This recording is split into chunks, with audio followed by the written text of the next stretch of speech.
My mind is set, my grind is set, my heart on ice is cold. I'm only here to even a score. Whoa. My mind is set, my grind is set, my heart on ice is cold. We down right now, but did it before. Whoa. See from here we going up. Made the call, I shown up. Now the game is sewn up. Say my name is blown up.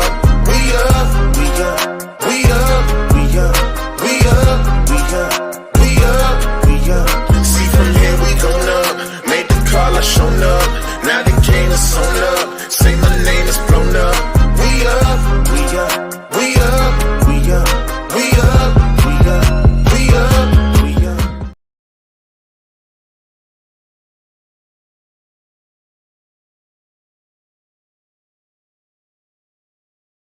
What up, Night Nation? It's your boy Roger, and welcome to another episode of the Knighted Ones. It is number 112, and we got a dub. So, of course, Josh is going to join us late, so he can't rap, right? Like, we all know how that works.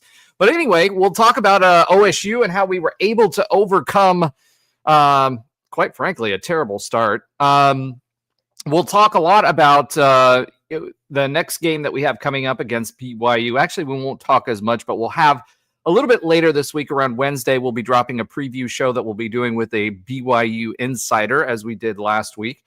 We'll talk about some key stats and what this means, what the takeaway is for the season. I know we keep saying that, but you know, the open question is sometimes is it better just to focus on the good?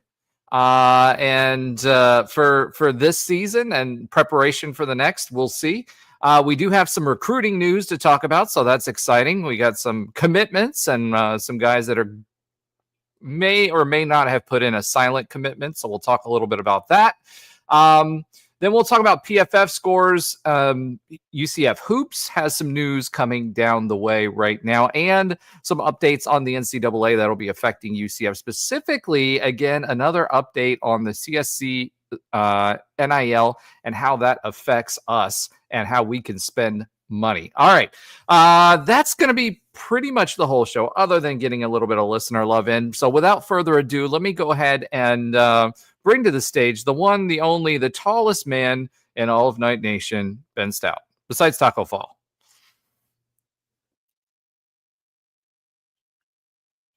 Hey, Ben, you're muted. All right, what's up? What's up? I guess I just wanted to repeat what happened with both of us there, I guess. But anyways, good to be back with you, Roger, and I'm glad it's after a night's win in football and men's soccer and basketball, of course. Yeah,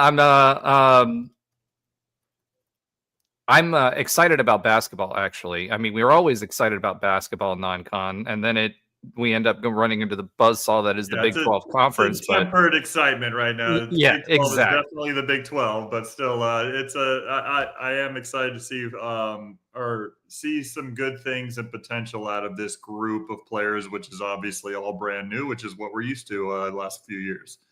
Yeah, and honestly, to be frank, just again, early returns here, right? But looking at them,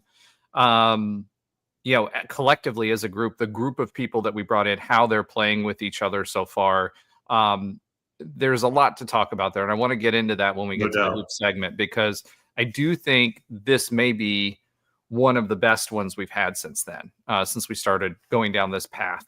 All right.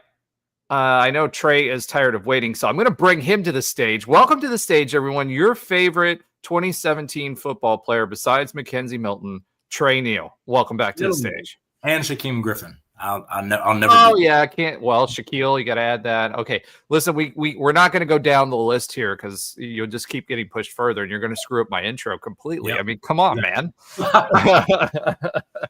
Welcome back to the stage. I wasn't sure if you're going to show up this week after what you said last week. Just a hiatus from watching. That's it. Nothing.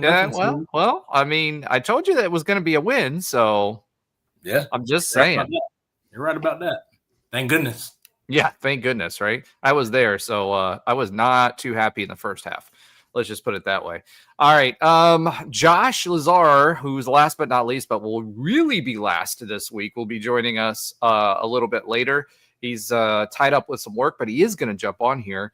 But let's go ahead and get into OSU. Like, I'm going to open it up to you guys first before I give my thoughts. Did you, Trey, first of all, did you end up watching it or no? I rewatched it. Okay. All right, cool. So I'm going to hand it off to the two of you. Let me know what you think. Go ahead, Trey. I mean, like I always say, we started off, I'll never complain about a win. I know how hard it is to win no matter who it is, but we started off horrible. I think with urgency, and this is kind of like the issue I had last week. It was like there was no sense of urgency for the opponent. When you play Texas Tech, a top 5 team in the country now, you should have a lot of urgency because you want to go out and obviously upset, but prove yourself. A lot of these guys want to play on Sundays. That was a roster that's loaded. And then you have this game where it's like, all right, you're 4-6. If you want any shot of an extra bowl game, you need to come out and just smoke Oklahoma State. They've lost their head coach. They're not that great of a team. They're 1-9, 9-game losing streak. They don't really have much to play for, but their pride, and that's what they look like they were playing for, was just pride. And we just came out slow. I mean, I think our best thing at the beginning of the year was the defense, and they just 8.5-minute drive to start the game. You never want to start like that defensively. And their offense looked pretty good.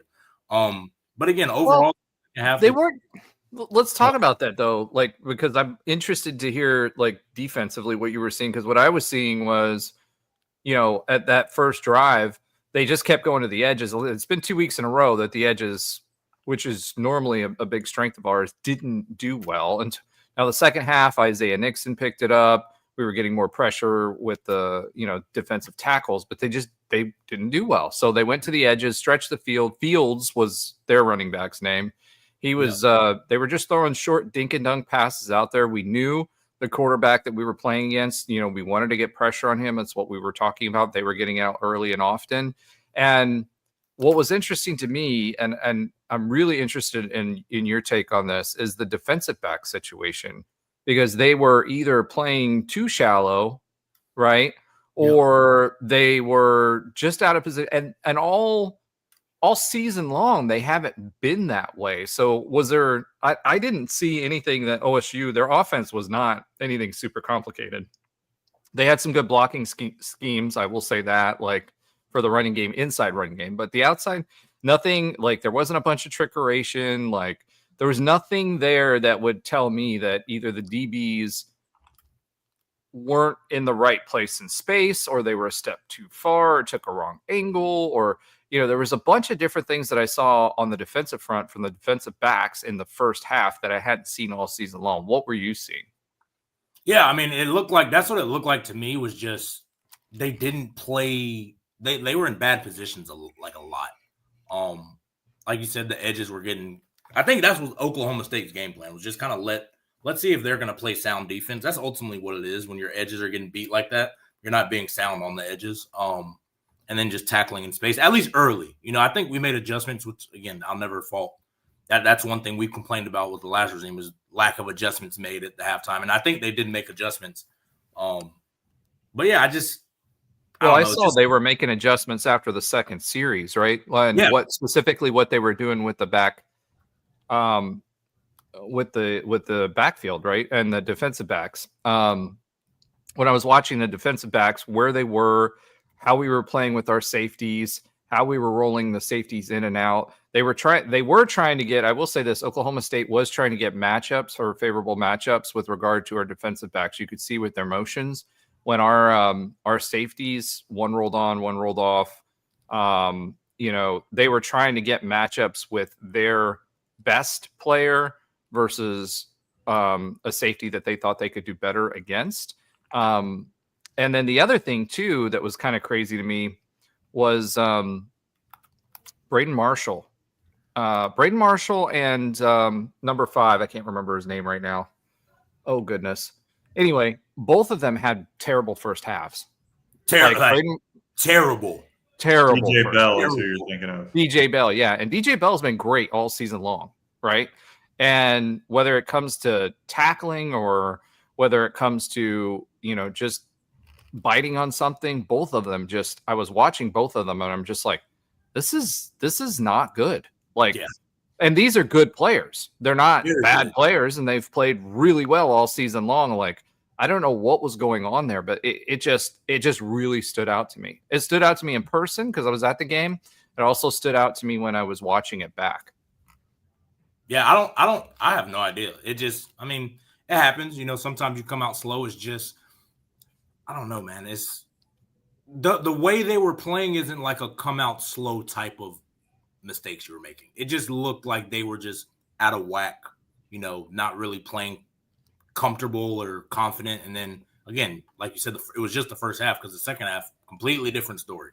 So yeah, held them to like 23 yards, I think, for most of the second half, if not all of it. Right? It was lots of 3 and outs, etc.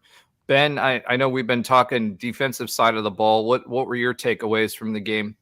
Yeah, I mean, I'll echo a lot of your sentiments. It seemed like we just came out. I mean, like you said, come out flat, but I don't know. Maybe it's not an excuse for me to say it, but I mean, maybe there's just there's still a little bit of shell shocked and discouraged from, quite frankly, not belonging on the same field as Texas Tech the week before, and just being a little bit down on themselves, and just kind of had to wake up. Maybe they were looking for, that one big play in the first half that would kind of like get them going and get the momentum going. And we had to wait until 7 seconds into the second half for that one big play to kind of help us out. But yeah, I think what I was encouraged by, just trying to focus on the little wins, if you will, or the indicators of future success, hopefully, for this team and this program, is just how well they made adjustments in the second half. I mean, whatever Coach Frost and Coach Grinch told that defense going into the second half, the adjustments that were made, I mean, we just absolutely shut them down and showed them what we expected to see in this game, is that our defense was much superior to their offense and to their team in general. The best unit on the field, no doubt, it was going to be the UCF's defense, and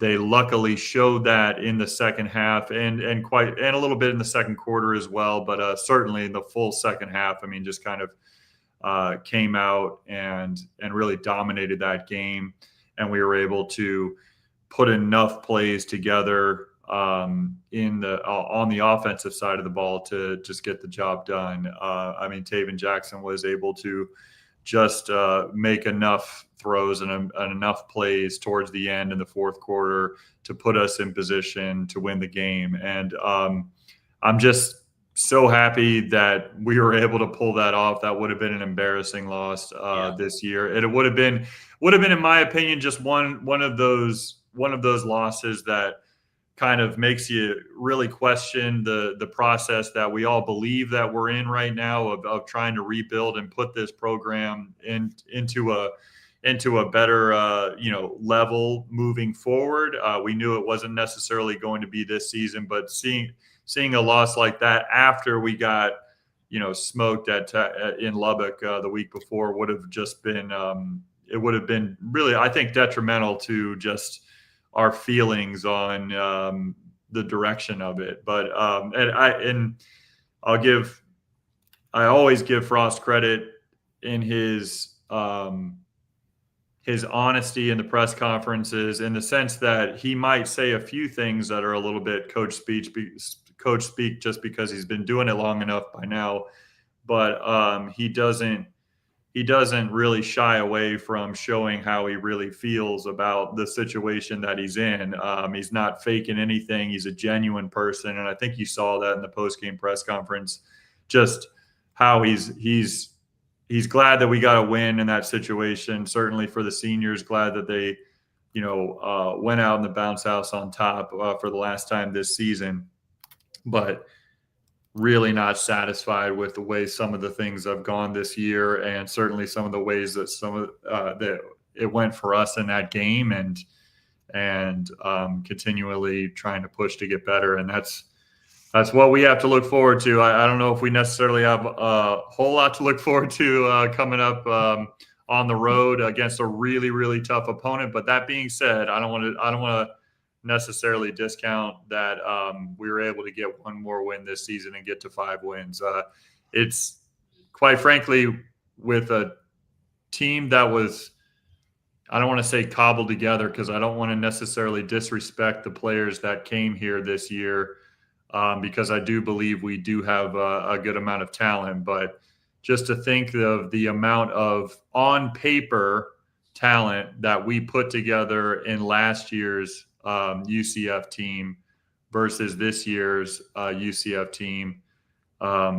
The year prior, we were only able to cobble together 4 wins under Gus, and to get 5 wins this year, I think with this group brand new, I think says something about the mentality. And we didn't really necessarily see that in the first quarter, but certainly saw some good progress in the second half to come back and win that game.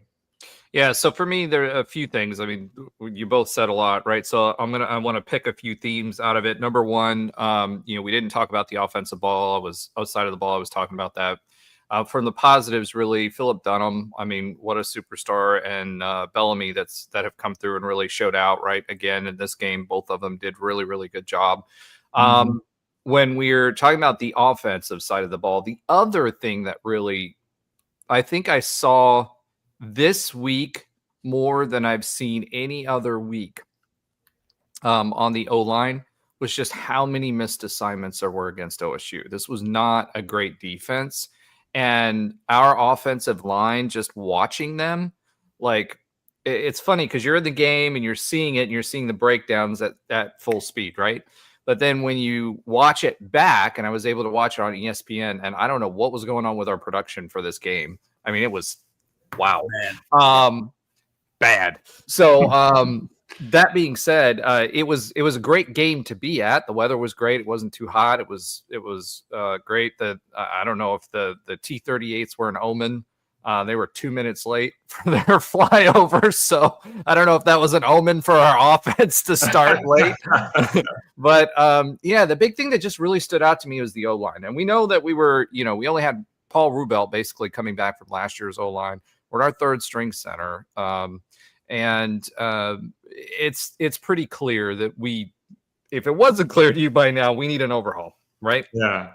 So it really stood out to me, like how many blocks we were missing or how many fundamentals. Like one of the things, that we always talked about with George O'Leary is the fundamentals that was taught, hand placement, like, leverage, like all of these different things.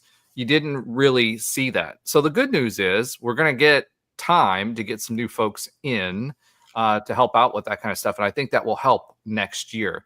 Taven Jackson, what I did see from him first half versus second half. First half, Taven Jackson would not run the ball. He just wouldn't, right? There were a lot of RPOs that he should have tucked and run. And when he did tuck and run, it opened up the door for him to pass later on, because then they really had to, it gives you that extra half. He becomes a factor. Yeah, it's an extra half of a second, right? The whole point of an RPO is you don't know if he's going to hand the ball off based on what he's keying in on, right? And on that one where he got blown up, he was keying in on the left side, which is what he should have been doing pre-snap. And there was a free runner on the right-hand side that they completely missed the block on and just blew up the entire play, right?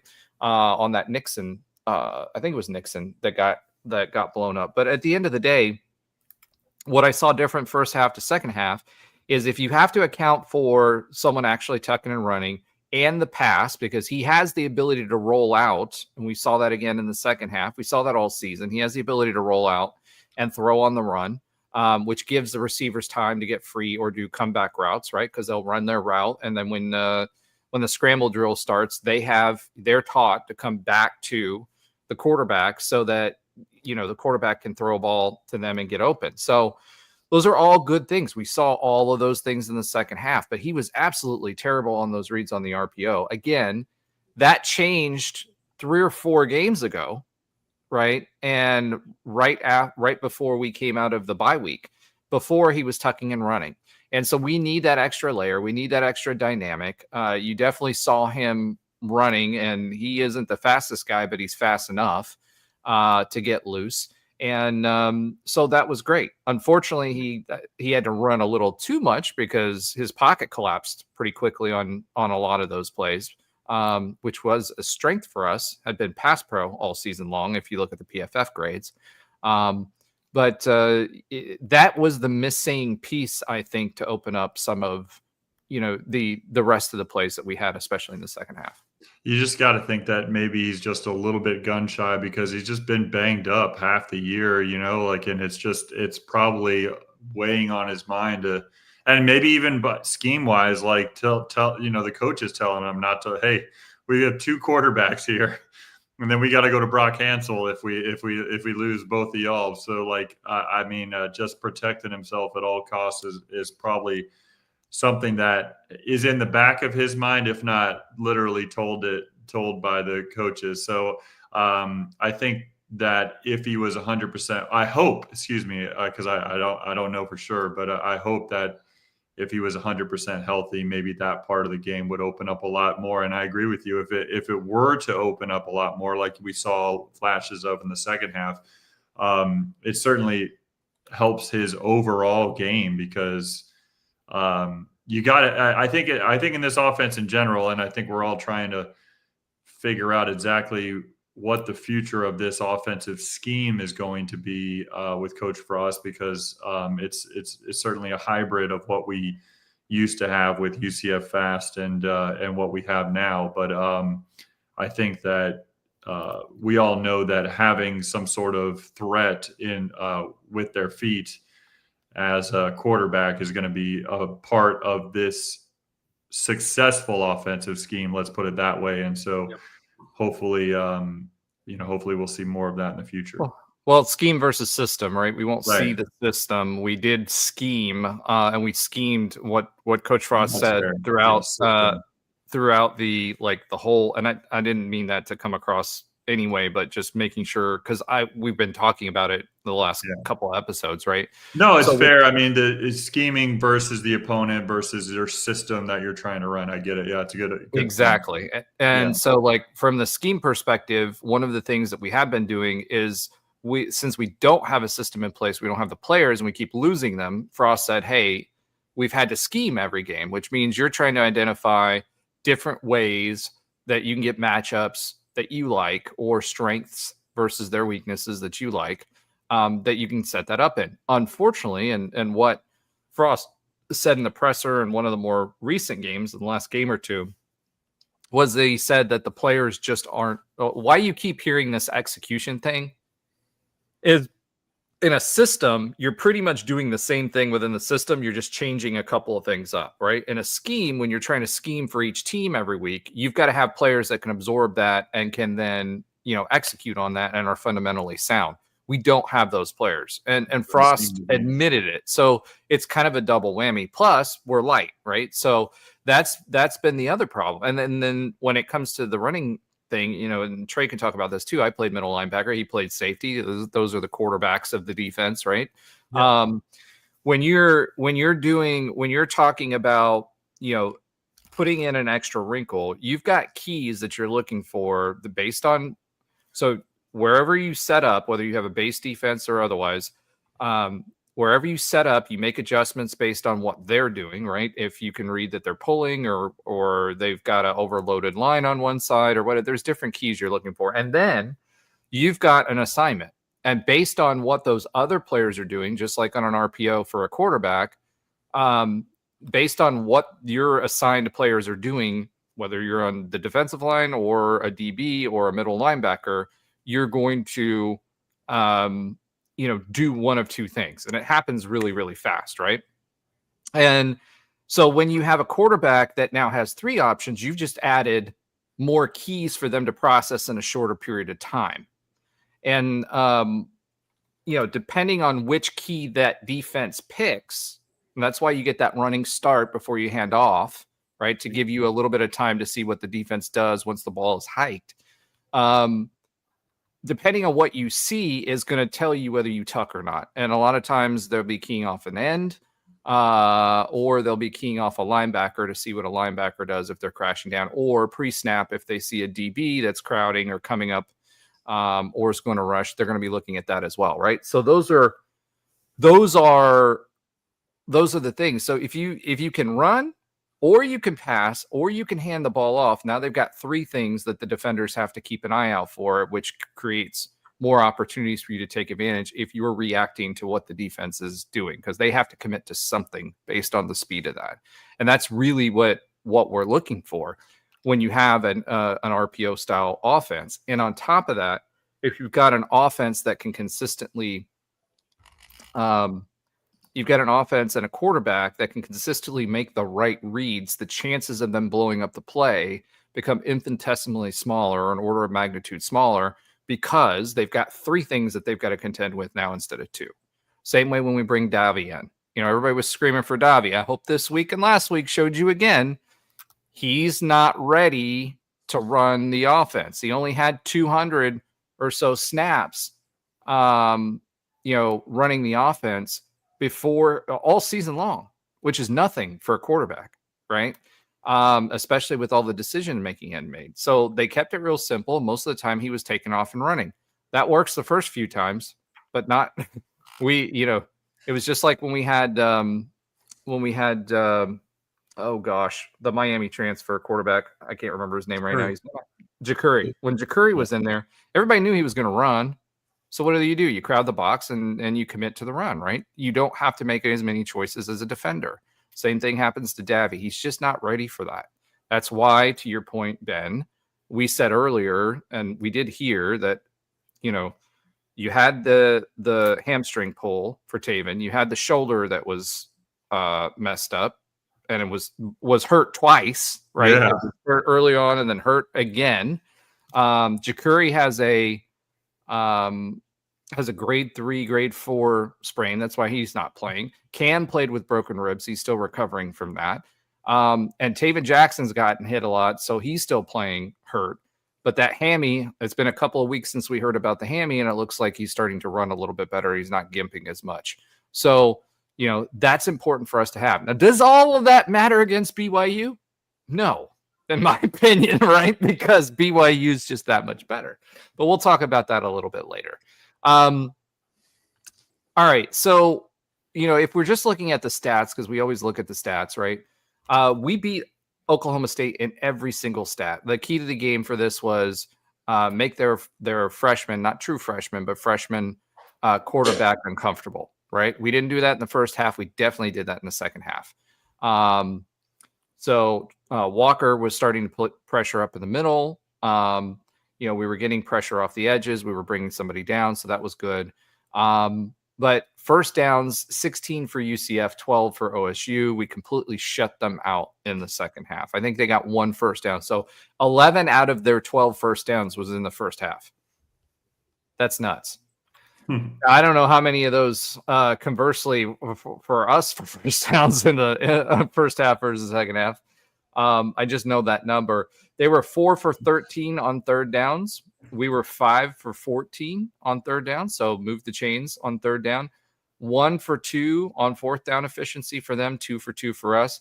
Total yards, 396 yards. Most of those were the second half. We had like 100. It was like 110 or something in the first half. So we put most of those yards up in the second half. Taven actually ended up throwing for 278 yards. As much grief as we've given him. Now, again, one of those was an 80-yard chunk play, right? But he still threw for 278 yards, or 271 yards. He was 16 of 25.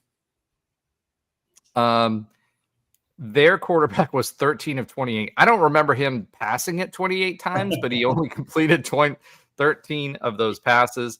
Yards per pass, and here's the real difference, 10.8 yards per attempt, right? That's huge. If you're anywhere above 7, that means you've got a good passing game going. They were at 4.4. Taven did throw 2 interceptions. I don't know what's been going on. He went from 4 interceptions all season to the last 2 games. Now he's up to 8. So that's changed dramatically. We did eclipse 125 yards. I did want to ask you this. Miles Montgomery was back this week. How did you guys feel about Miles versus Jaden? Jaden did fumble the ball twice too. That's something to consider too for all of those folks, because we had said in previous weeks that we thought Jaden Nixon was the better back. Miles Miles got some creases, found some creases, and put some positive yards on the board. Now, we weren't doing that against Texas Tech. He's still, how should I say this? He still goes down pretty easily, right? So he doesn't lean forward for yards, but he did a much better job this week, Miles Montgomery, against a worse defense, making things happen. So what did you think of the performance of Miles Montgomery? And then also let's revisit that Nixon versus Montgomery. What are you guys' thoughts on that? Go ahead, Trey. I mean, I always thought Nixon's probably the more explosive back. I mean, we've seen that since game one. He has a little bit more juice. I think Miles is just a more reliable down-to-down guy. You kind of know what you're going to get with him. It might not be, he's not RJ Harvey. He's not any of the elite guys that we've churned out the last few years, but he's more in the mold, not literally, but he's more of the mold of like Bowser. Not necessarily, like just, I know if I give him the ball and there's solid blocking, he's going to get 3 to 4 yards. And he can make something happen a little bit after. But I think he's still hurt, personally. I think he's still just nursing the shoulder. And I think, again, it's senior day. You don't want to be in a sling. I think this is last year, right? If I'm not mistaken. It is, yeah. Yeah, like you don't want to end your last game in this, like not playing your senior day. And he's just one of those guys that's just, he's a tough guy. He's one of the captains, I believe. So he is. I think that's just what we're dealing with. While I think they complement each other well. I just think, I think Jaden is the more explosive back, and I think he would probably fit what Frost at his peak powers could do just because of the athleticism and the explosiveness. But I think for what we have now, because Jaden's just too high and low, I think. Like, I think sometimes he bounces too much. He tries to make too much happen, and it can be a negative play when we already are struggling to get any positive plays. Yeah, there were at least 2 snaps that I saw where he cut back out to the outside and tried to make it happen, and just that wasn't happening. We would have done better had he just kept going forward, right? Even if we eked out a yard or at least got back to the line of scrimmage instead of losing 2 or 3 yards on that attempt. So you're right about that. I do think Nixon. I don't know if you saw, he tweeted out today the score, like a picture of the score with the cowboy hat on there. So, basically because OSU was his first team, right? And he was behind Oliver. He was actually in our stadium for the first time they lost against us. Yeah, he was the backup to Ollie Gordon, right? Yep. Yeah.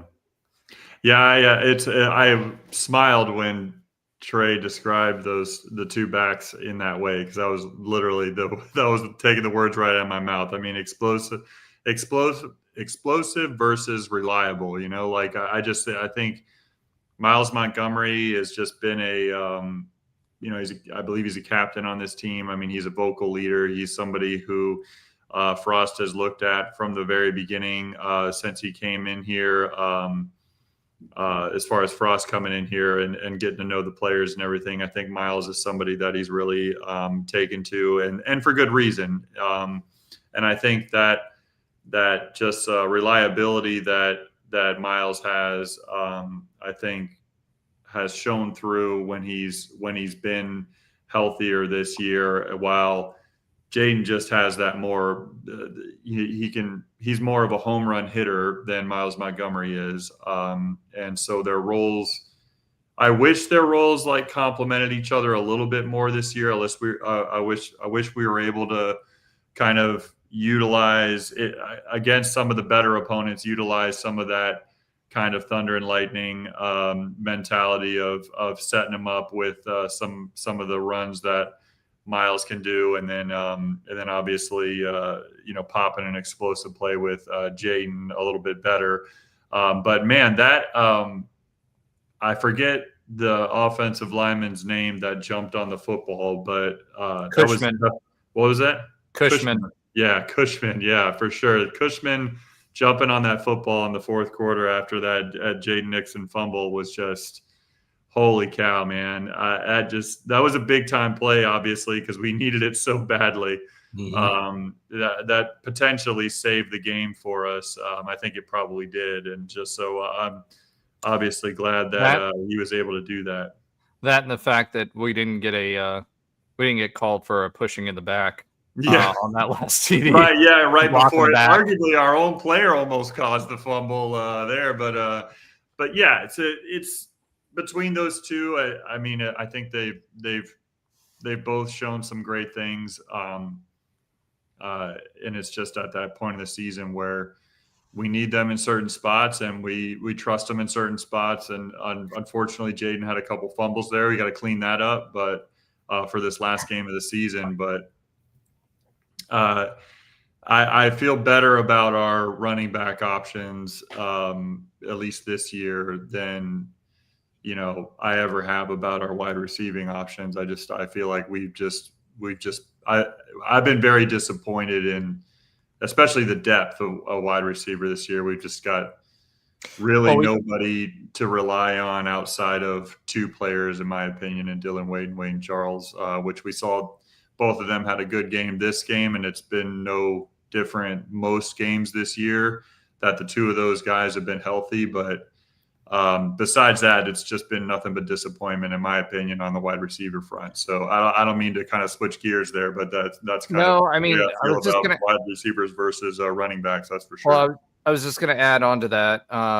Thomas has also been a pretty good option for us. Yeah, too. I agree. I agree. Back role. It seemed like him and Wade, like Dylan Wade, early on, they were two of the big pieces of the offense. Both of them got hurt. They were out.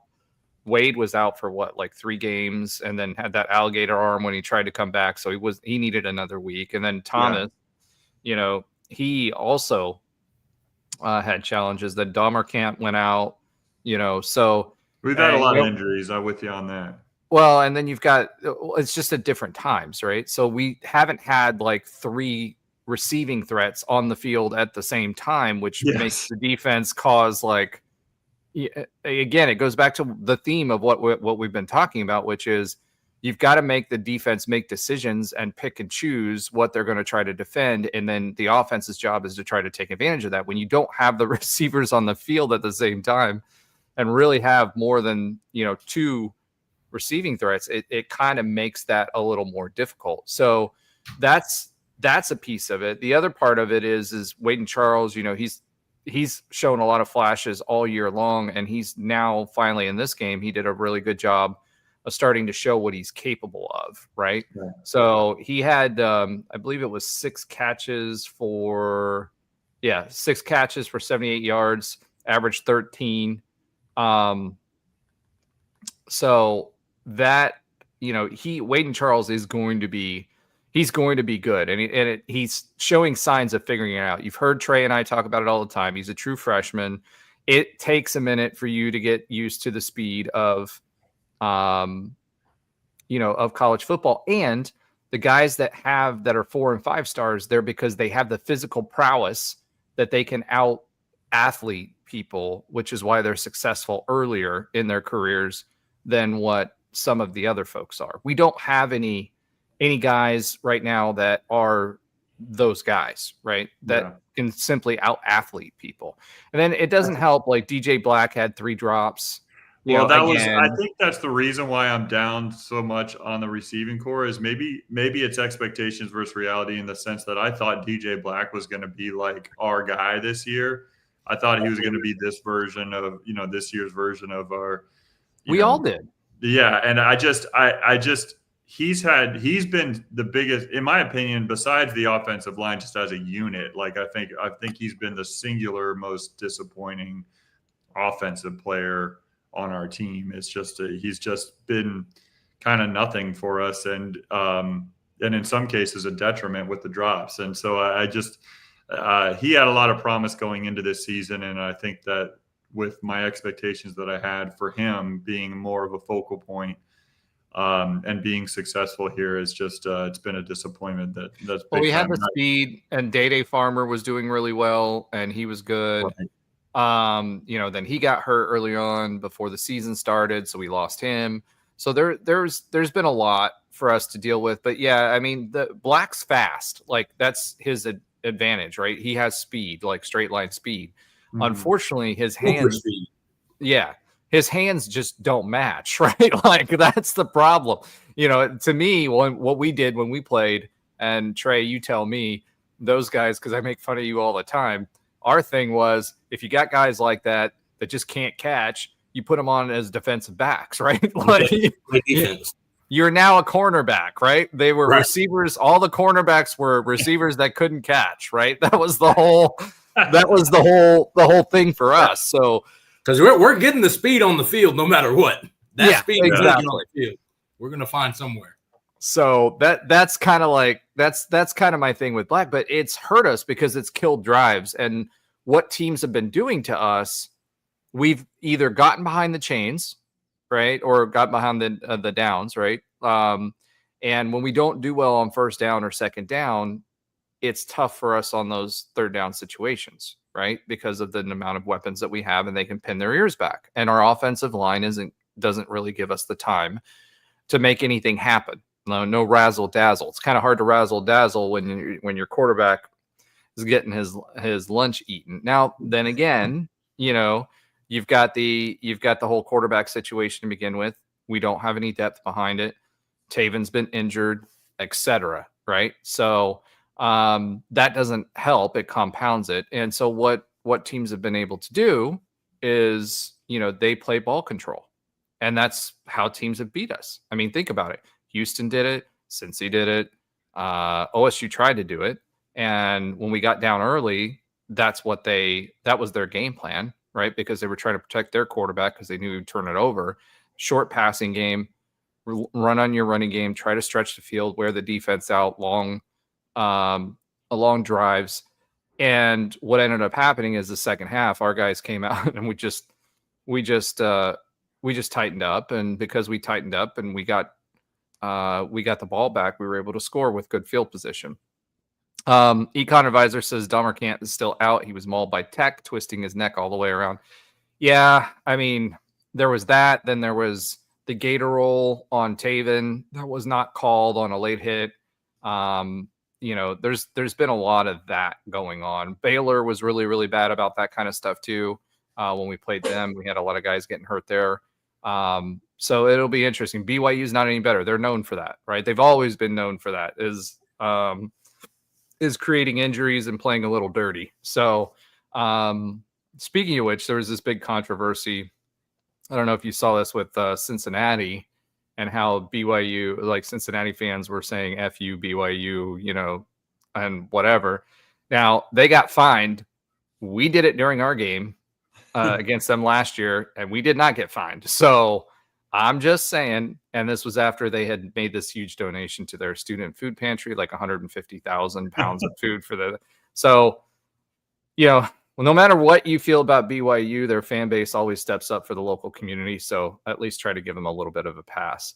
Yeah, they did the same thing when they played Texas Tech, the game day game a couple weeks ago. Is they made huge donations to some of the charities that Texas Tech is involved in as well. Exactly. Mm-hmm. All right.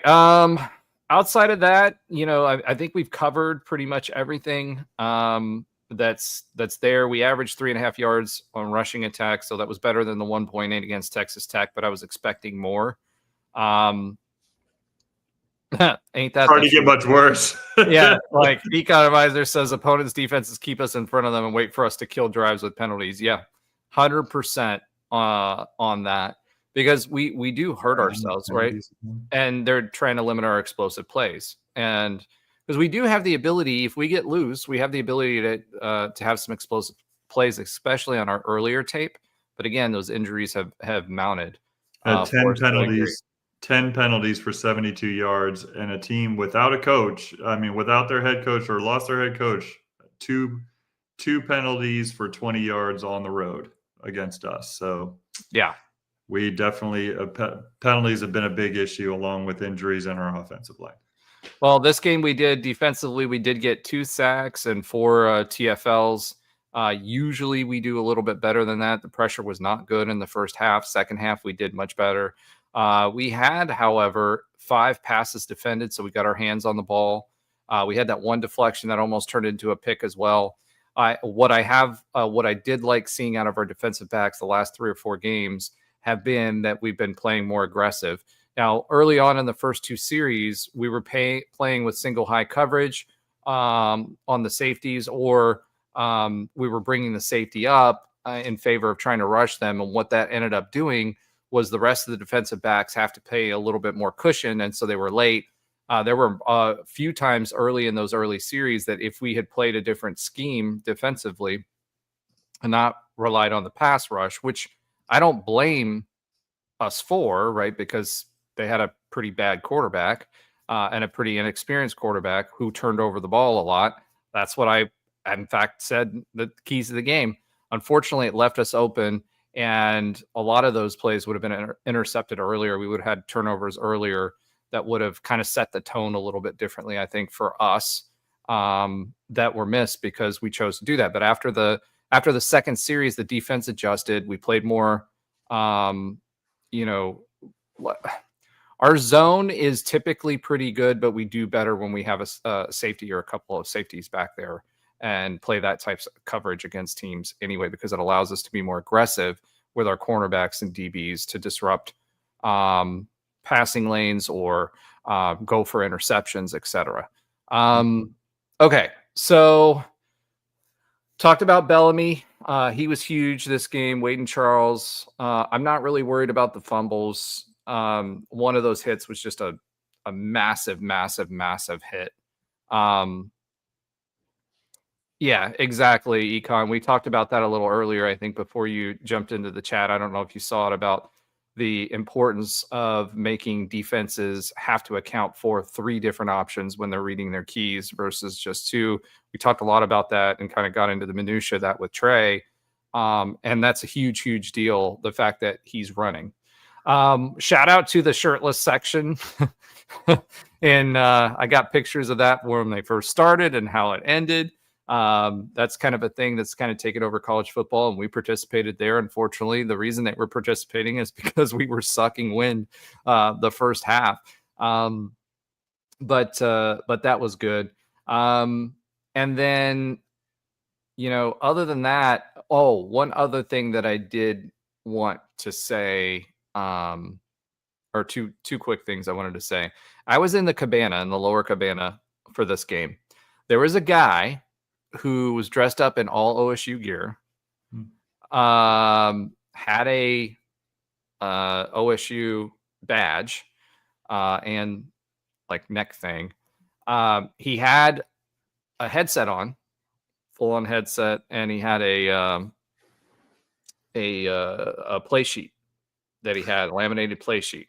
So he was there. There was another OSU guy beside him. Every time that every new play that came up, he would grab the play sheet, look at it, talk to the guy next to him, kind of point some things out. And like, if it was a gimmick or an impersonator, I would think he wouldn't do that on every play, but he literally did it on every play and was talking into the headset. So I got pictures of him. That's weird. So he's either the best impersonator. They did, Econ. Okie State did do it first this season. They 100% did that. It was all over ESPN, and they started it with that and the bananas, a random banana chain that they had going on because they were so feckless on offense. But yeah, it was super weird. I got pictures of it and of the call sheet and everything else. He left at the half, didn't come back. He saw me eventually caught me taking pictures of him, and then we went down and I got pictures of the card. And he came downstairs when I was standing there in line to get a drink, and he's like, "You enjoying the game?" I said, "Absolutely. Are you?" And then he just kind of walked off. So I don't know. It seemed really, really odd because he didn't return for the second half. Maybe that's the success of the first half versus. I'm just saying. I've got plenty of pictures. So if you checked out our Twitter account, I think I posted them. I don't remember if it was my personal Twitter or under the Knighted Ones, but they're out there if you want to see what that guy looks like. Okay. One last thing on this before we move on. The offense 59.9 on PFF, 56.2 for Taven. And when he was kept clean, he was a 67. So we know that it wasn't great, but it was serviceable. As far as that's concerned, Dylan Wade led the way offensively, followed by Wade and Charles, and then Miles Montgomery and left tackle Jacob Maeva, but he only had 4 snaps. Preston Cushman, like you said, shout out to him.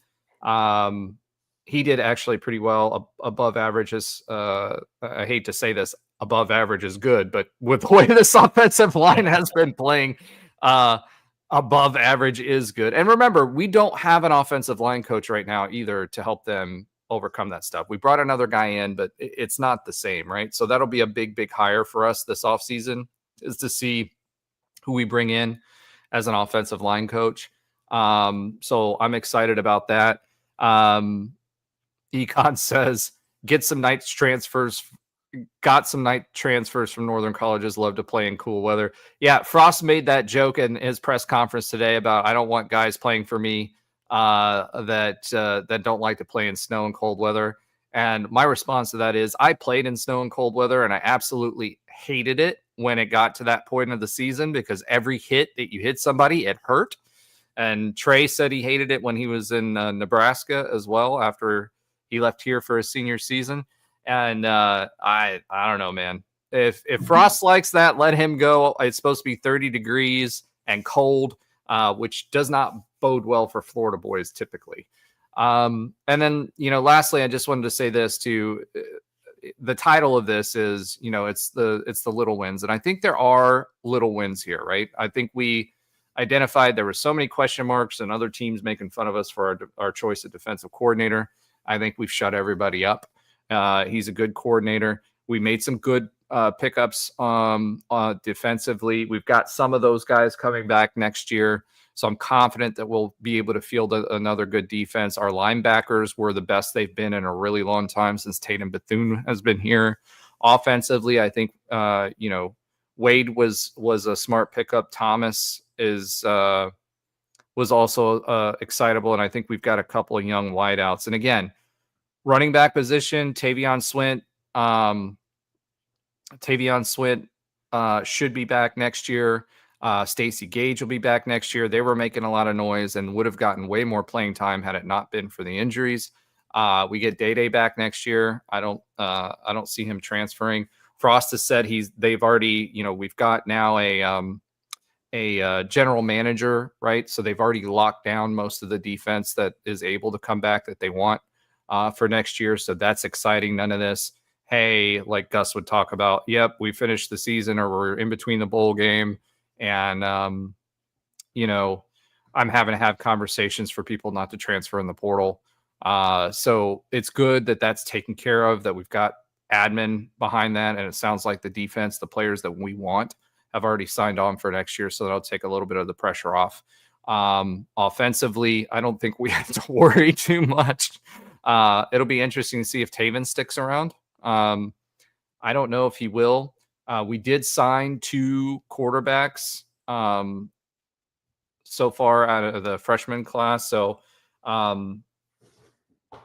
we got Carr and we got Rocco Marriott, which is a football name right there, Rocco Marriott. That's 100%, 100%.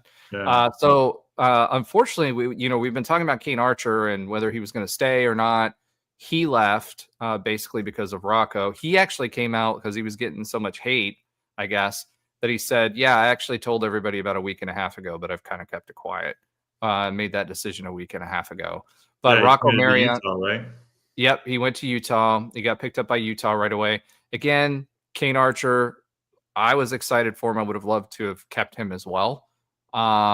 Just simply because, yes, he was playing in Arkansas, but he still, was a championship caliber guy, had the best stats as far as, completion percentage, records in completion percentage and everything nationally.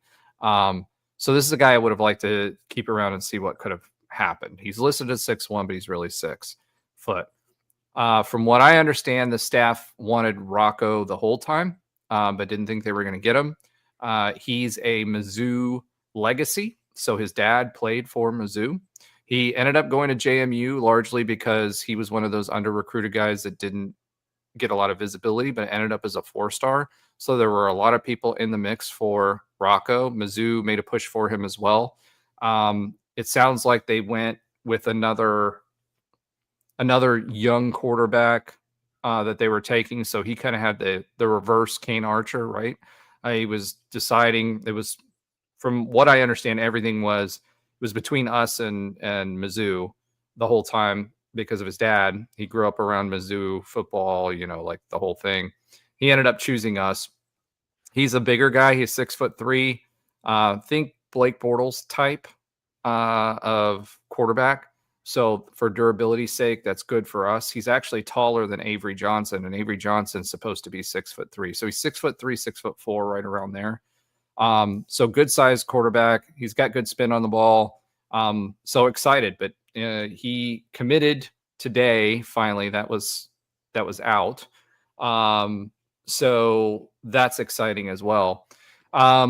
Yeah, it's and then it was set, at least I saw on Twitter when I was at the ballpark early on Saturday when all of this news of the commitment came out, or maybe it was Sunday, I don't remember, but that I guess he's the highest rated, what do ratings really mean, but he is the highest rated quarterback we've ever had commit to UCF out of high school. So that's at least something. I mean, I don't really I try not to get caught up in the ratings because, I mean, we've had so many stories of higher rated guys that never panned out. And then the opposite, the complete opposite also being true, especially here at UCF. But hey, it does mean something. And honestly, man, it's going to be really interesting. And I don't want to, we got plenty of time to talk about next season, so I don't want to necessarily spend too much time on it, but it is going to be really interesting to see, like, man, what's UCF fandom going to truly, like, be able to take is, like, are we going to be okay with going with one of these guys if they win the job and, just, kind of having another setup year next year? And as long as we see the potential of the QB position, I don't know, but I think it depends. I think it depends. I think they're going to try to go grab a transfer portal guy if they can find that would make the most sense. That's for sure. And then you just know that only one of them is going to be here to actually play for UCF. That's not necessarily the case. Dante Carr, the Dante Carr word is on him is that he's okay switching to tight end if he doesn't end up winning the battle. So, I don't know. You see how athletic that guy is from some of his highlights. Holy exactly. cow. And if we had him, if we had him as a tight end, that would be, I think, maybe more of a boon there. It kind of worries me that he's okay with that already. Like, I want my quarterbacks wanting to, I want him to win the job. I'm the starter or nothing, right? Yeah. But yeah, so I don't know about that, in this particular case, with that. So I do like what we have coming in. I do think we'll go try to get a transfer portal. If it's just a Cam type player, then I do think we roll. If the freshman can grasp the offense fast enough, I think we roll with them. At least in the early games, you'll get to see, okay, how well can this person handle the speed of the game, right? And out of conference, or it'll be a situation where we put that other person in as a starter to start with, and then ease our way in.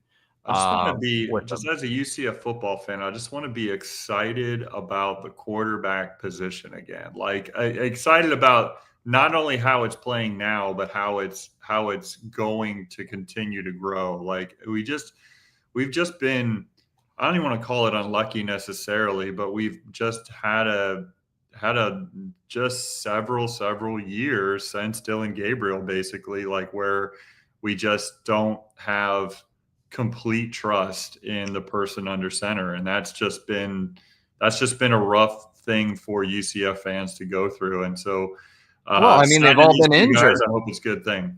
Well, no, and that's where the unlucky part comes in, right? That's what I mean. I don't want to call it unlucky, but it has been unlucky because we just haven't seen a healthy quarterback for an extended period of time either.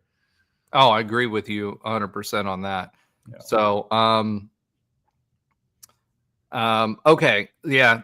This is Taven easily beating Milton's freshman passing yards. Yeah, but Milton only played like a couple of games, right? He played like Maryland. Played towards the end of the season. Yeah. So it's not really a fair comparison with that.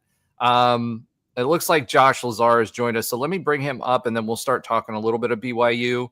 I'll take this moment quickly just to remind you to like, subscribe, and share with your friends. And also, we will have another preview with a BYU podcast that we'll be doing a little bit later this week. I believe we're recording that tomorrow, so it should be available on Wednesday. So you have more content, just like we did with OSU.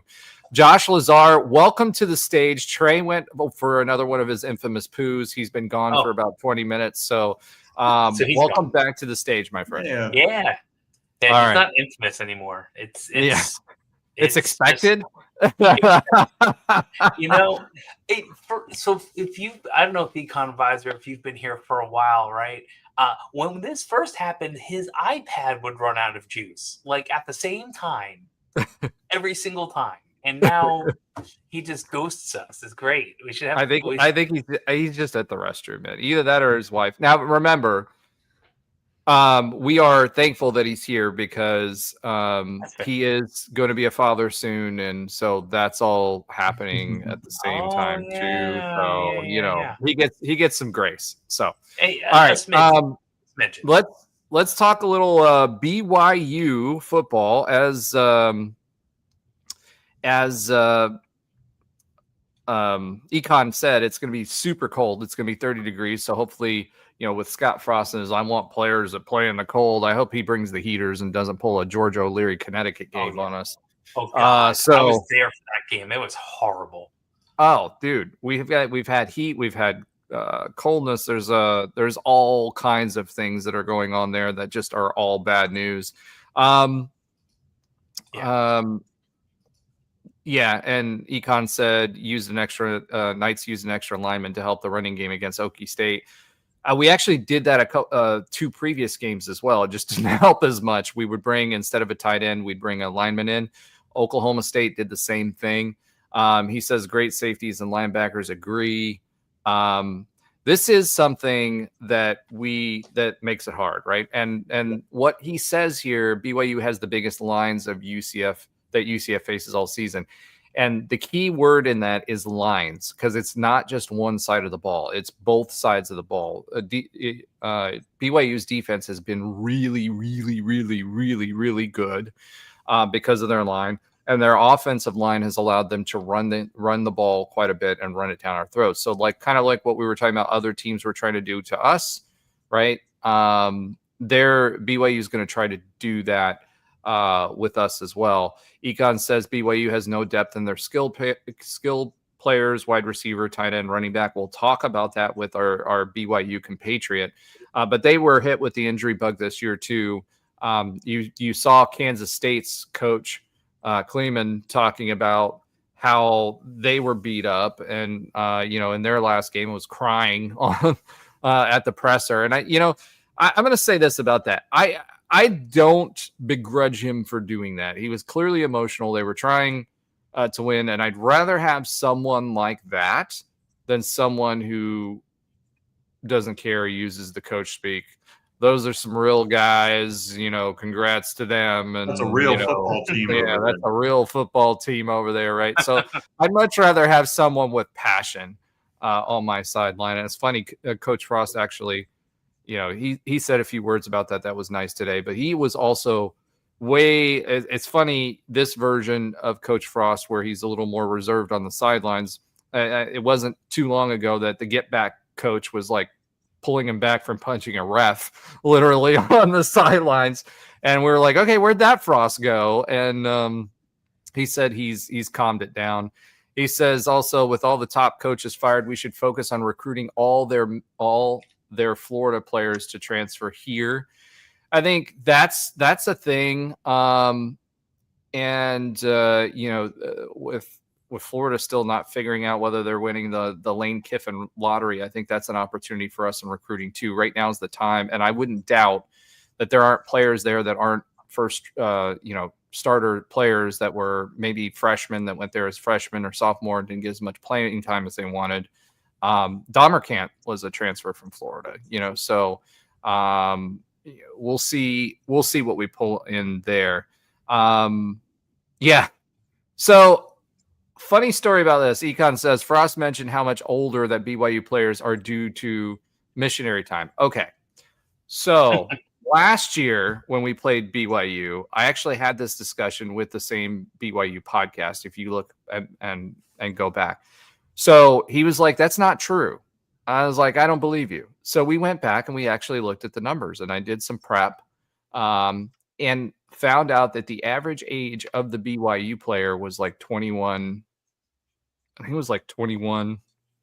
And for the NCAA, they're actually like a few points less than the average team in the Big 12 as far as the age of the average guy that's starting. So it's interesting. And again, that will change now too, because you've got the transfer portal and you've got NIL where everybody's paying for these 1 year, 2 year players, right? So that changes as well. But as far as size is concerned, yes, 100%.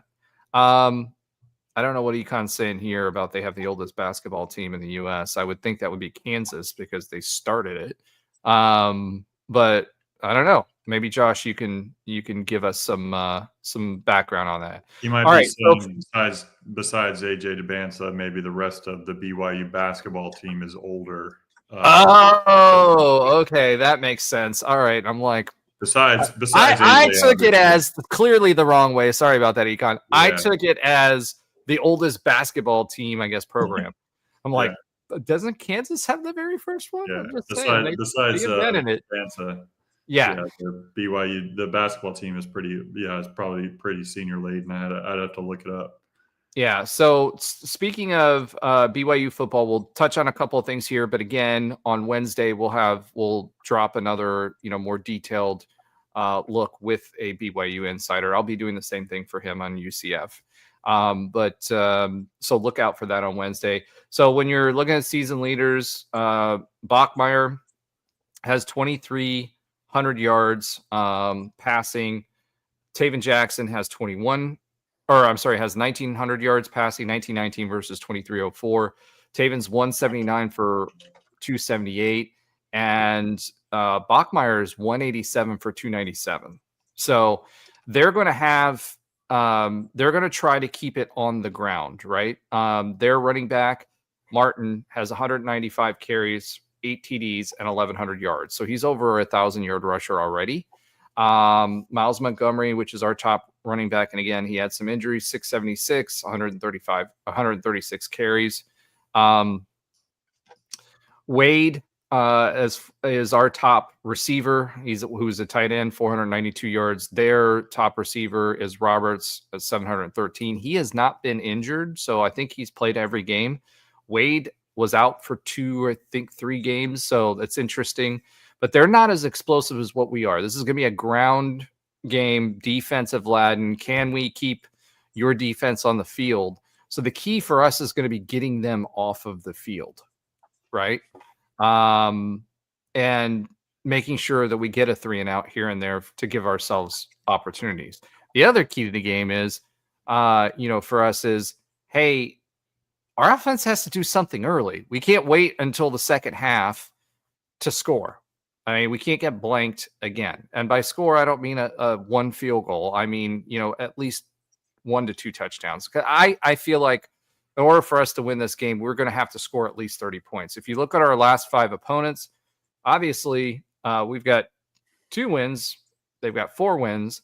They did lose to Texas Tech 29-7, right? So the magnitude isn't changed, but Texas Tech is what it is. They beat TCU 44-13. More recently, they beat Cincinnati 26-14. So a little surprised at that. They beat Iowa State 41-27 and had a nail biter with Utah 24-21. So again, that's Holy War. So that's a rivalry game. So, and it's a very intense rivalry game, by the way. The only common opponents that I see here in the last 5 games is Texas Tech, and we obviously got beat 48-9, and they lost 29-7. So BYU is better than us as long as they can control the game. And if our offense can be explosive, and that's going to be the line versus the line, defensive line, their defensive line versus our offensive line, that's going to be the hardest part about it. Econ's just spitting facts over here. He is a point higher in completion percentage rate. Taven is. If you look at Taven, to me, the biggest thing with Taven Jackson is the TD to turnover rate. The amount of passing TDs that we have for Taven Jackson. He's got 8 TDs. Now he's got 8 interceptions. He had 4 all season. Then all of a sudden he's had a spate of interceptions. Bachmeier, 13 TDs, 4 interceptions. You don't have to be the greatest quarterback if you can have your running game get you down in the red zone and you can score. And that's what Bachmeier's been doing consistently, and not turn the ball over. Running back is 220 pounds and 6'2". Their QB scores 28% of their TDs. Exactly. Getting down to the red zone and being able to do that. So again, that's that running quarterback situation. Bachmeier is built like a tank, and that's what he's going to try to leverage to win. So I'm going to say we need 30 points if we have a chance of winning this game. Whether that comes off of turnovers, whatever. Texas Tech was the first week that I did not pick UCF. BYU has a 93.6% chance of winning this game, according to ESPN. So I don't think it's going to be that much different. But let's go ahead and get our score predictions in. I'm going to drop Trey off of here. Trey, if you come back, just let me know. So we'll center up Josh there. Ben, what are you saying that the score will be this week? So I'm not sure if I even I think Texas Tech was the one week out of these last couple weeks I've been out that I didn't even put a score prediction in, but that probably would have been my first of the year that I didn't pick with UCF as well. But regardless, this is obviously my first time on air picking against UCF, but I just think we're going to struggle to score. I think our defense is going to be good, but on the field a lot. And so I'm saying 28-10 BYU is my score prediction. All right. Josh Lazar, what do you think? I know we're going to probably lose. I hate betting against ourselves, but I'm looking at their scores for the year, right? And just I don't see their only loss is against Texas Tech. Right. Their only loss, and we know that's a good team.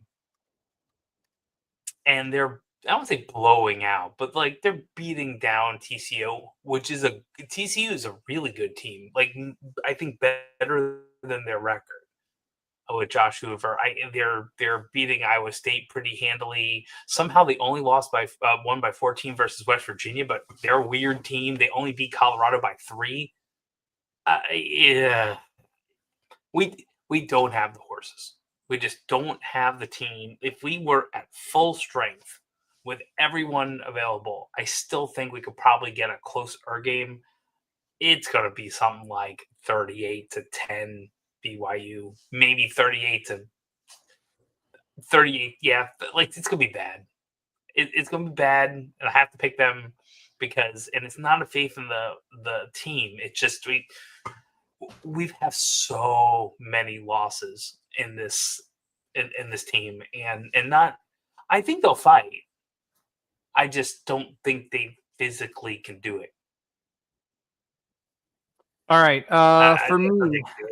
For me, okay, the two things that are a factor for me is their D line versus our own line and the weather. I think it's going to be, 30 degrees. It's going to be cold to play in that kind of weather. Our offense already has a problem. Who knows? It could even snow Now, granted, 30 degrees in Utah because I've been there. I had clients there, so I visited there in Salt Lake. So it's not Provo, but it's pretty close to Provo, right? And where they are, 30. BYU is Provo. BYU is Provo. You're thinking Salt Lake City. No, that's what I said. I said I was in Salt Okay. Lake. It's not Provo, but it's close to Provo. That's like 50 minutes drive straight down. Yeah, You're right. it's pretty close. It's the top end, like it's a separate city, but it's like you just get out of Salt Lake and then you've got to like 15, 20 miles and then you're in Provo. So, at the end of the day, I've been there. 30 degrees is not 30 degrees cold that you would in New York or Cincinnati or somewhere else. It's not as bad because it's not as wet. And that's just like humidity for heat. It's the same thing for the cold. So it's probably going to feel to them more like 50 degrees, like 48, 50 degrees, which is manageable. Right.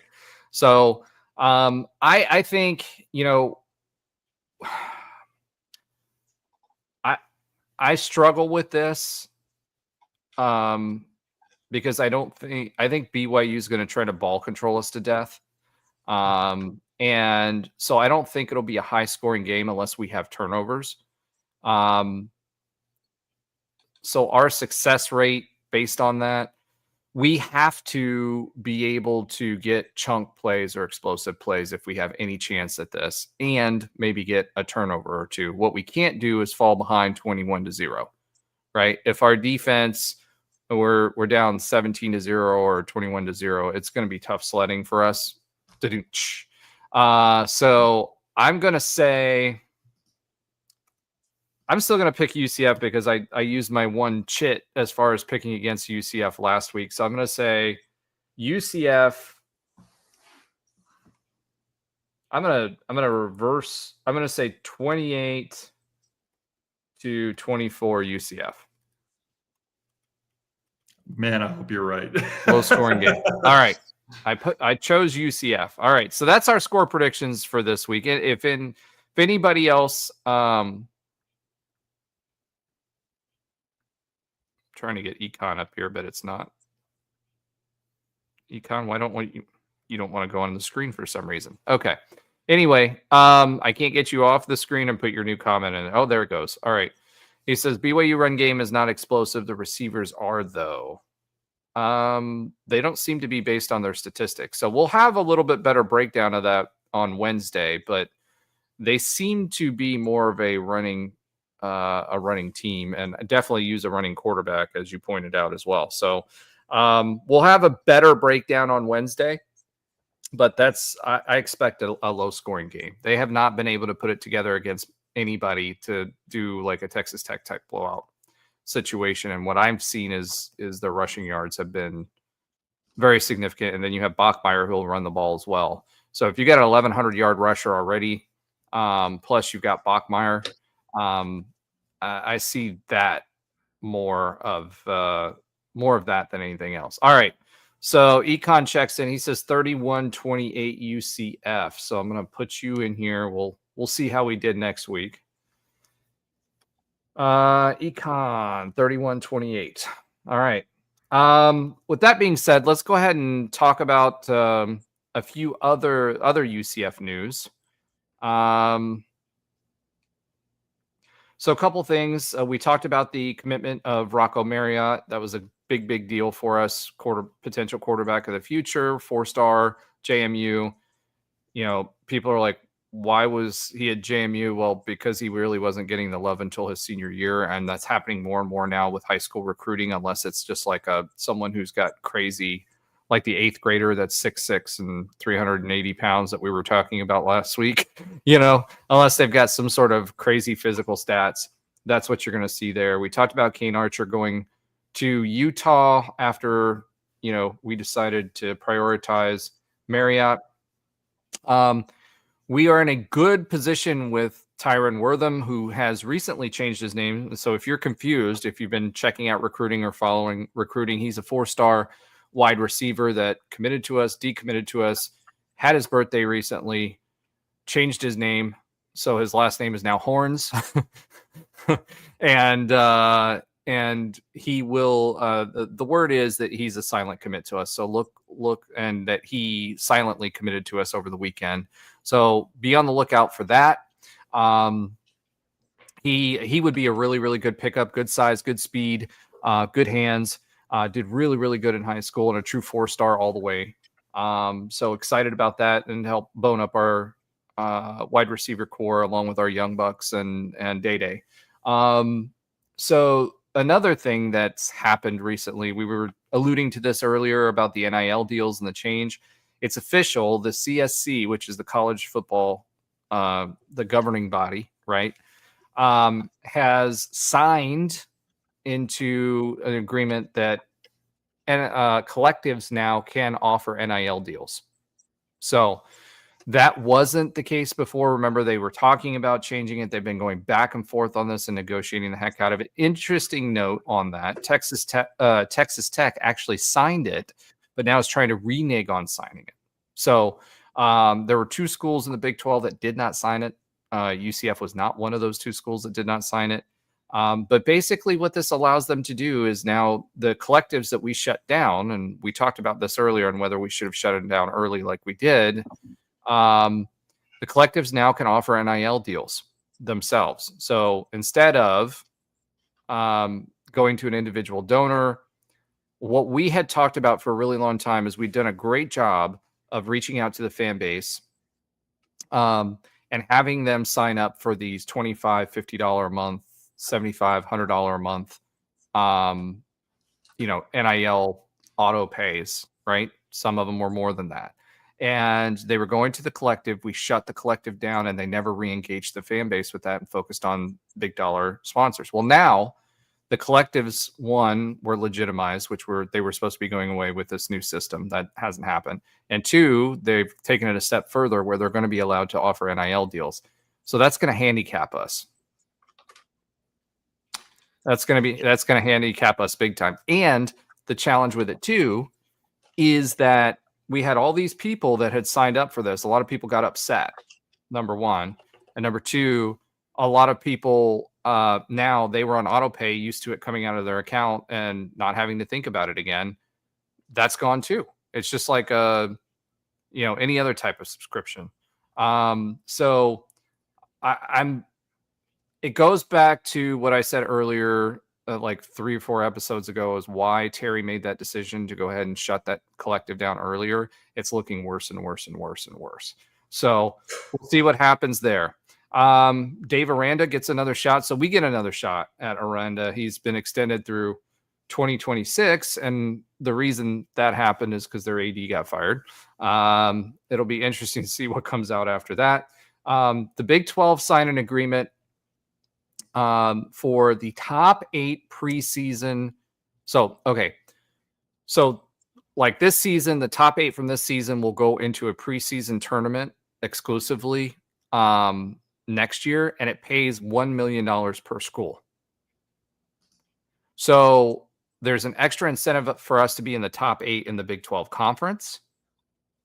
And, the big question there is, how does that impact Johnny or decisions around Johnny? Because now it's not only, hey, we're going to lose $1 million if we let him go, and who do we hire? But now it's costing us money to be mediocre, right? So we have a little bit of an incentive to whether it's reinvesting that into a coach with more salary or whatever, or at least more money coming into the program. So what's happening is, and this is great, Your Mark's finding additional ways for us to monetize the Big 12 conference. He keeps finding all of these other deals, right? And this is another example of it, and this helps with hoops.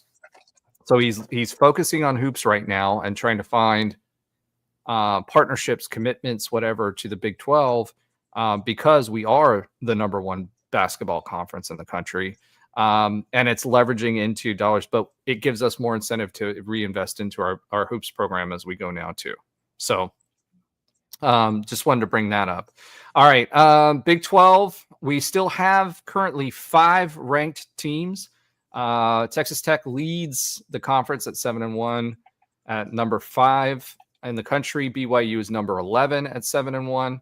Utah is 6-2. They're number 12. Arizona State is number 25. So 6-2. And the Cougars are still, although they've couged it and they're now 5-3, they're still number 23 in the country. UCF with this win moves above West Virginia for the season. And because we own the tiebreaker, they play Texas Tech next week.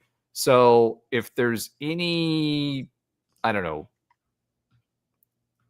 advantage or positive about that, we're probably going to finish the season with West Virginia, Colorado, and obviously Oklahoma State as the last three. So we won't be last, and we'll be fourth from last. So one of the other things I wanted to talk about positivity from a positivity perspective is just, hey, this is one additional win over 2 4-win seasons that we've had the last 2 seasons with a heck of a lot more talent that we brought in. So no matter what you think, we said a 4-win or a 5-win season. No matter what, my takeaway, like I was really upset with Texas after the Texas. I wasn't upset at Texas Tech. I was upset with Houston and another one. We could have won 2 additional games had things gone our way. We didn't have the pick, in the end zone with time expiring. We would have won Houston. This would have been a bowl season. If you would have said that this team at the beginning of the season, we were all saying 4 or 5 win max, and we hit the 5-win threshold, right? If I would have told you at the beginning of the season, this team could have had 6 or 7 wins very easily, and we're doing it with less talent than what we had the last 2 years on paper, as you said, right? Then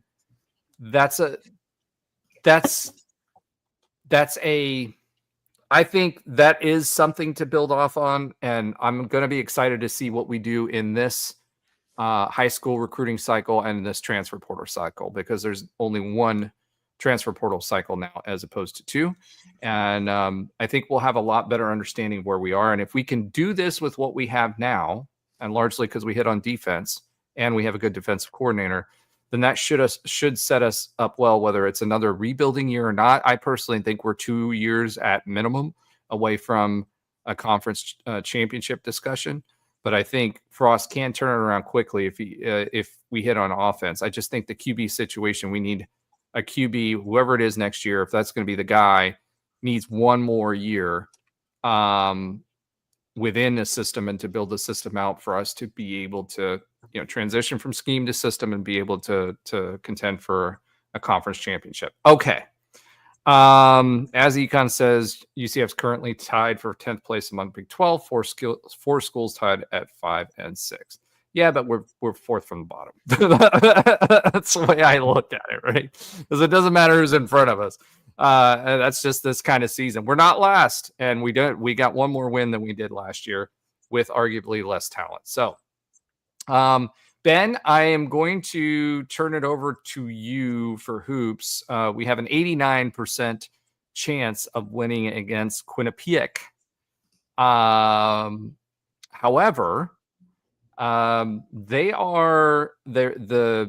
we don't really know what we're going to get because of who they've played. They've played Pitt at Pitt, which they won. Yeah. 83-75 compared to us 77-67. CCNY 112-52. Was that Maine? Maine 70-64. Yale, they lost 97-60. CCSU 71-49. And our statistics are fairly similar. We're shooting 51%. They're shooting 45%. Tell me what you think. I mean, I think people are thinking that we're just going to roll over Quinnipiac, but I think they may give us a fight because they clearly can score, and they've got some good numbers there.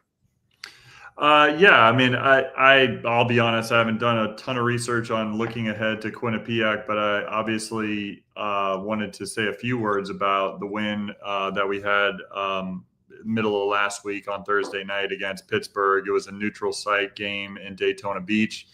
And you just continue to see some good things from this team that I feel like are good indicators for hopeful success. Now, I'll say it as much as anybody else that I'm tempering my expectations as far as how we're going to do in January, February, for sure. But what you always want to see in the early season and the non-conference when you're facing these opponents, which I actually think our non-conference schedule is a little more challenging than it has been in the last couple of years, but well constructed as usual by the coaching staff. But facing Pittsburgh and Daytona Beach, neutral site, we're able to get a quad 2 win. It was a game of runs in the first half where we would just go on a run and then all of a sudden they would do the same. It was a little bit back and forth, but for the most part, you saw some good things. Riley Kugel was great in the first half. So was Jordan Burks. We had some balanced scoring, a lot from our starters. Basically, all of our starters in the first half were kind of heavy there. We didn't get much from our bench. Bench came alive a little bit in the second half, but really what came alive, we were talking about halftime adjustments in the football game. What we did in the first 5 minutes of the second half against Pittsburgh was basically the game. I mean, we came out of the halftime, out of the locker room, just amped up our intensity on defense. We really shut them down, like numerous possessions in a row, just kind of sped them up to a point that they were uncomfortable with. Got some points in transition. Just overall, we got some great contributions from a lot of our players, showing a little bit of our depth towards the end of the game there when Pacheco hit a couple of threes and we had that, but overall we saw some good flashes. It was definitely Jamichael Stillwell's best game in a UCF uniform. He had 12 points, 11 rebounds. He had 8 points, 8 rebounds in the first half. I mean, he had a big first half. But I would say that 12 and 11 was kind of a quiet game overall from him. Just because there were some other players on UCF that maybe made more kind of spectacular plays, but he's just that type of guy. He's just kind of that workhorse that you may not notice all the things because he's not doing some big highlight dunks or anything like that, but he just gets the job done. And what I see so far out of this team that gets me excited is that the last couple seasons, last few seasons, really, since we've had our more successful teams here with BJ and Taco back in the day, but just the last few seasons, especially last year in particular, we had a collection of talent, and sometimes in the early going, you would see that talent on display.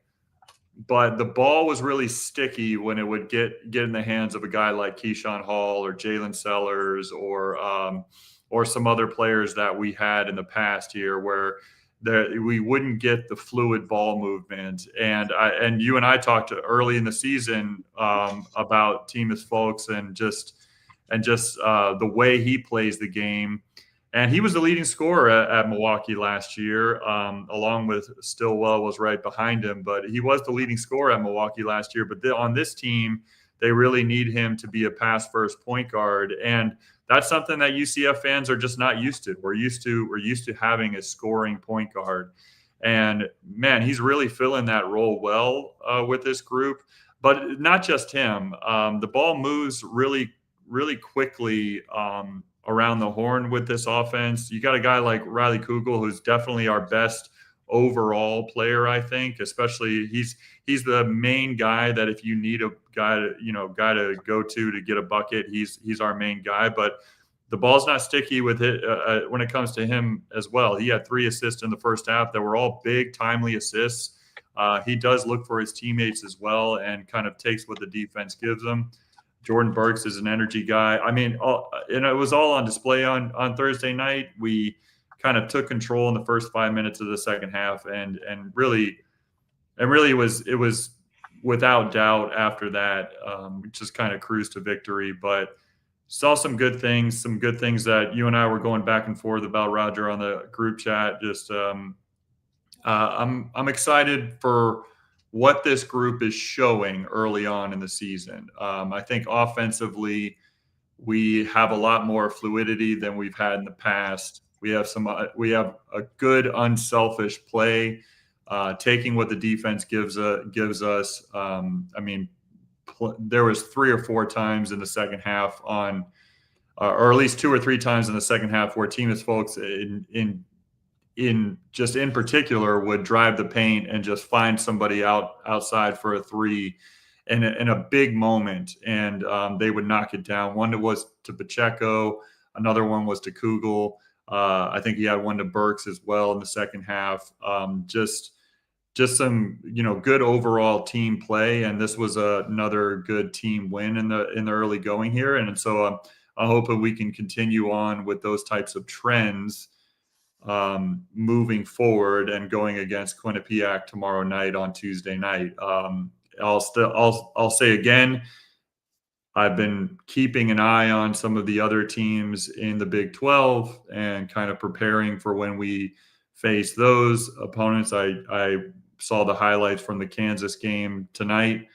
Our size is going to become a factor, or lack thereof is going to become a factor. And so it's going to be really important in these next few games as we go through the month of December and go into January, where we're going to face our conference opponents. It's going to be really important that guys like John Bull continue to grow and grow quickly.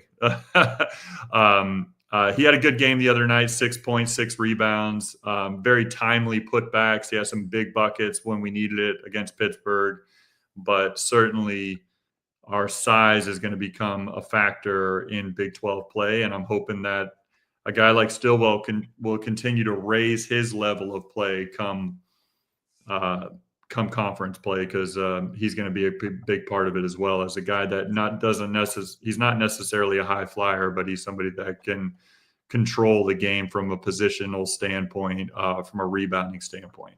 So a couple things like to add on, like for me, right? Like Folks, the 2 issues I see in Folks' game is, one, he likes to drive into the baseline way too much.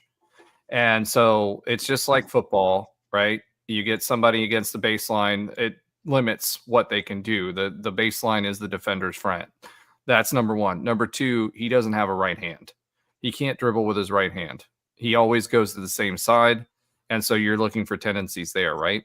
What I like about Folks and what he's been doing more recently, and Ecom brought this up where he had turnover rate. He's been reducing the turnovers because a couple reasons. One, when he drives the paint, especially late in games, he's finishing. I think he's learning how to drive the paint against this quality of team, right? And he has to be somewhat of a scoring threat. Otherwise, those assists are going to go away pretty quickly, because the level of Big 12 basketball versus the teams that we've been playing is just completely different.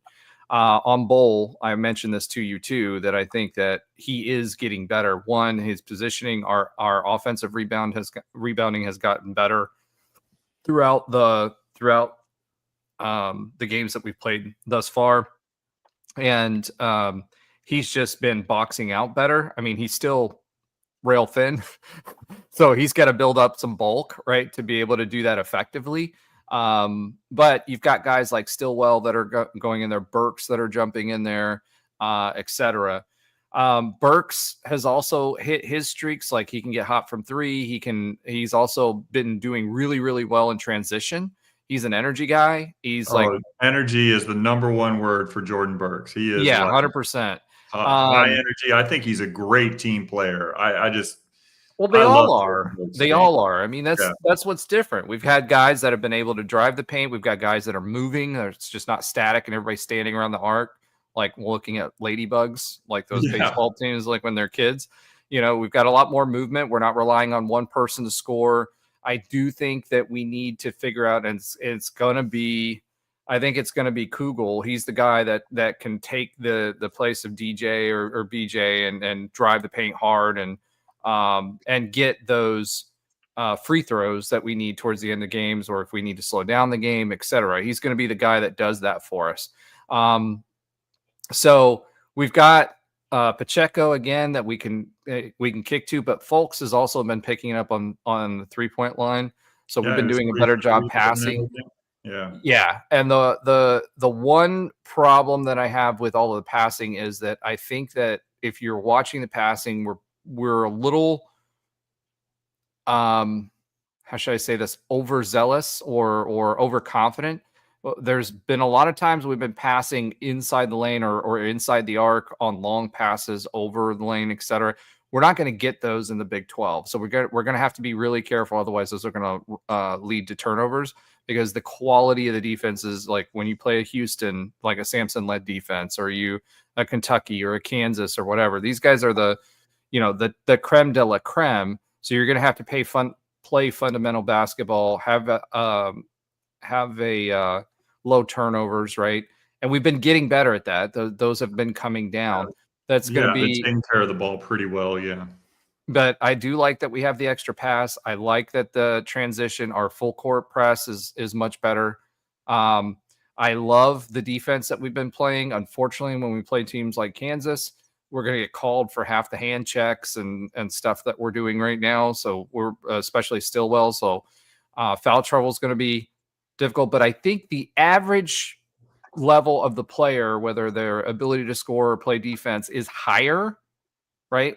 Not as many like breakout stars, but we have more guys that can do that. So if we get into foul trouble, I'm not complete. I mean, granted, you want your starters out there, but I think we've got enough depth that we've got 2 or 3 guys that can make up for some of what the guys are doing. And we see Dawkins actually putting a lot more, we're seeing Dawkins I see him putting more strategy into it and a lot more plays, set plays that we're figuring out this season. I think it's just a total offensive like set that system that he's just kind of implemented a little bit this year. There's just more movement. There's more movement off the ball. It's still kind of like that hybrid kind of Princeton where you see a lot of high ball screens and you see some dribble handoffs and then they're switching on the other side, but we're getting, I don't know, it's just getting just a more fluid movement. And maybe it's just the type of player and good on the coaching staff of like recognizing, the type of players that we have that we're able to run a little bit more fluid offense. Way less isolation than we've ever had. Not ever, but had in a very long time, I should say. Yeah, I was going to say the weave that we tried for a couple of years, that's not there. The ISO ball is not there. We're taking the extra pass. We got guys that are looking for the extra pass. And there's only been a couple of times when they've done that a little too much, right? You made 4. Hey, you should have shot that. So yeah, we don't want to discourage that extra pass because I think it's part of the reason why we're 5th in the country right now in percentage, 3-point percentage overall. And so, but I know what you're saying. It's like you don't want to. You definitely want to balance it out and have the ball land in the right person's hand, but the open jump shots have really led to us shooting a high percentage from 3. I mean, this was probably our lowest percentage of the season at 33% against Pitt, but the shots that we made from 3, one at the end of the first half in particular, a couple of big buckets in the second half when Pitt was trying to maybe make a run. I mean, there were very timely threes. The 6 that we made on Thursday night. So, yeah, that fluid passing has been pretty good. There was one in particular that I texted you about it was in transition, and we had 4 different passes. The ball never touched the floor in transition, and all of a sudden we have Pacheco wide open on the right wing for a 3.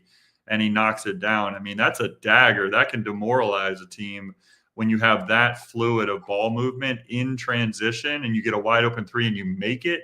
Man, that's big. So yeah, we're seeing some good ball movement for sure.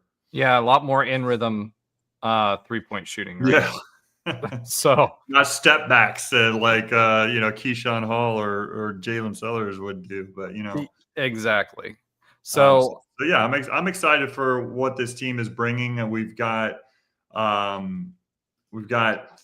we got 5 or 6 more games left. 1, 2, 3, 4, 5, 6 games left in the non-conference until we turn over the new year, and so we'll see how we can continue to heat up. Hopefully, we run the table here, and we got a nice little foundation and buffer going into the conference play.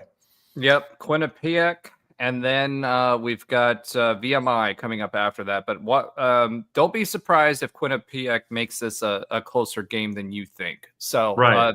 That's the main thing that I was trying to get across with people is that Quinnipiac team is better than their name. And what we've seen, the way that Dawkins constructs the non-conference is you might not have a big name team for the most part that we're going to play night in and night out in the non-conference because, quite frankly, we don't need to. But what he does is he tries to look at the roster, tries to look at how that team's constructed, and hopefully finds like a representative team of who we're going to face in conference play. And certainly Quinnipiac seems like they're a team that can score. So I think that we're going to be up for a challenge tomorrow night, and hopefully we're up for it. Yep, and most of them are previous conference champions or fighting for a conference championship. Also That's true, been part yeah. of his scheduling. Definitely saw that with Oakland last week. Yep. All right, so let's go ahead and swim it to a little bit of listener love. So first up is Wyatt DeBoard. He says, he gone, sorry guys, meaning Kane Archer. And I said, we responded back, yep, looks like he dipped when Rocco committed. Hate to see him go. It's always a gamble. Thank you for commenting, watching, and subscribing. Then CE Kirby TXI. Sorry if I messed that up. This is when you guys get these complicated ones, it gets a little bit more difficult. He said, Mulligan year always been that way for me. He's talking about football. This is a Frankenstein team with many different parts. I'm waiting for some system things to get into a settled place, more of a consistent set of dudes who stay. I know it's hard to do that in this era, but consistency still matters. I agree on the consistency aspect, but the system, it'll be a hot minute before that gets in there. And of course, our friend Econ Advisor, who thank you for being part of the show this week and commenting. We appreciate you, man. He says, but talking about Bowl, still learning how to block out, play defense, not foul, like leaving your feet. The part was his best ever night in assists, size, shooting, etc. So yeah, I agree. He's going to be learning, and he's learning. He's getting better all the time. Ben and I both picked up on that separately in the chats, and just, if he can hold on to the ball, that's his biggest problem, is the strength in his hands. If he can hold on to the ball when he catches the ball, he's going to be a good piece for us. So remember, this is a guy. Don't bring it down. Keep it Don't up. bring it down. Don't dribble either. Okay, so that'll do it for this week. Just remember, we appreciate all your comments. Obviously, we do the live show, so you can participate here. Make sure that you like, subscribe, tell your friends. We do it.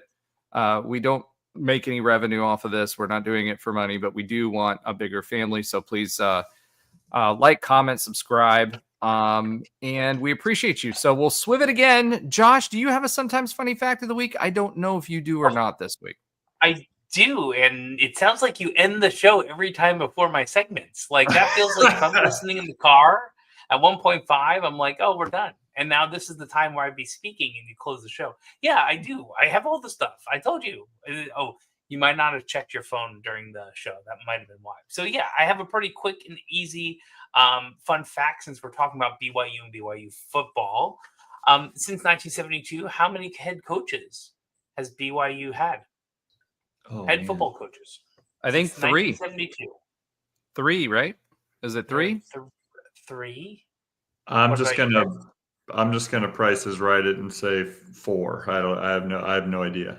I mean, you had Sataki. He's been there for what, 3-4 years. Then before that, I can't remember his name before that. Well, 72. Okay, maybe 4. Yeah, you're probably right. 4 or 5 then, because there was one that was with them for a really, really long time. I can't remember his name. But he's basically their. Yeah. Go ahead, Josh. Yeah. Okay. So, yeah, Ben is right. It's 4. It's Yeah. You I know it missed wasn't a lot. Bronco Mendenhall. Yep. Yeah, and Lavelle Edwards is on the stadium. Yep. And Lavelle Edwards had 26 years of winning seasons. And BYU's been in a winning football program for a really long time. Josh? Did we lose Josh? Josh? Yeah. Yeah, I'm starting to chop up. Am I better now? Yes. Yeah, it seemed to be. You looked like a typewriter there for a second. It was like Of course.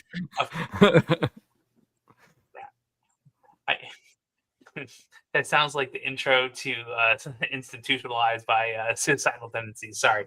You got to play it back. For any of you old school into metal, it's exactly what it sounded like. All right. I also have the other things that I do if I don't.